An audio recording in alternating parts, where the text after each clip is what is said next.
Hey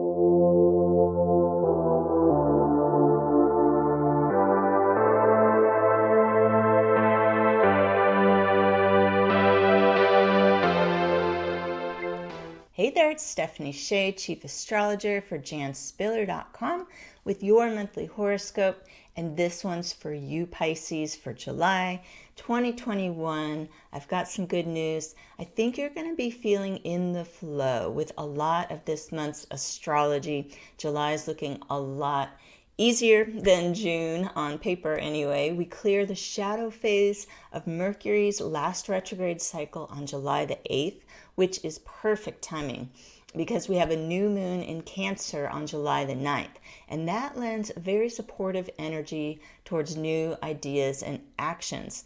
This July 9th new moon will be at 18 degrees of Cancer, and that will really lend strong support for your intentions having to do with romantic partnerships and creativity. It's a really great new moon for Pisces people who are focusing on goals related to parenting or working with children as well. Now, on July the 11th, Mercury will move into Cancer, and it will stay in this sign almost all month through July the 26th. This astrology is going to be excellent for making new connections and deepening the emotional bond within an existing partnership. It's possible that your communications are going to involve actions more than words. When I think of Mercury in Cancer, I think about caring gestures that show others you're there for them, and that can speak volumes without having to spell everything out in a long conversation. Just showing up and your presence and giving them a hug, these kind of things, very much Mercury in Cancer. Now, we'll experience a fiery Mars-Venus conjunction in Leo on July the 13th. And this conjunction initiates a new cycle for relationships and creative ventures. So this can certainly benefit your love life, but it's also probably going to have a very favorable influence on your work life.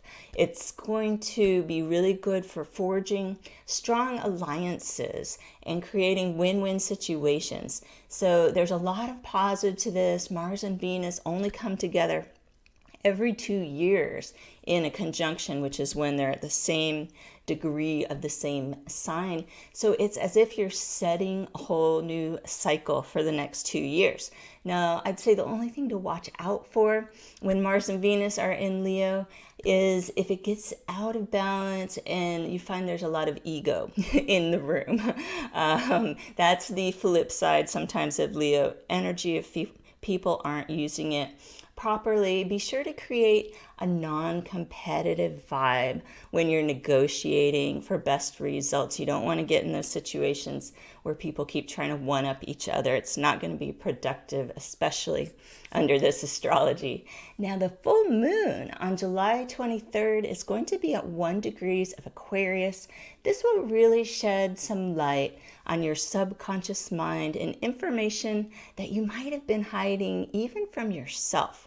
So you might choose to spend some time alone around the date of this full moon in order to get clear with yourself on a big picture goal. It could be easy to get overstimulated by technology around this full moon. So try to get yourself unplugged even for an hour or a set window of time around the full moon date so you can tune into the spiritual energy available. Going out in nature is great, sitting in silence, this type of thing. Aquarian energy is actually quite spiritual and about getting to a higher perspective.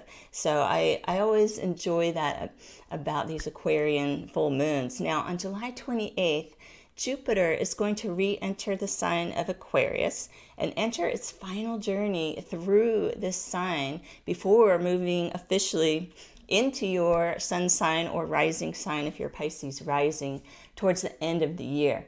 Now, we did get a little sneak preview of Jupiter in Pisces that went from mid-May until coming up in July 28th, the first few degrees. So if you're early degree Pisces or Pisces rising person, maybe you already felt a little boost.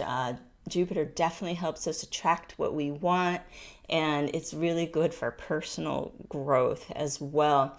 Now, while Jupiter is moving retrograde in Aquarius, it's a good time to wrap things up. It's kind of going to be working behind the scenes.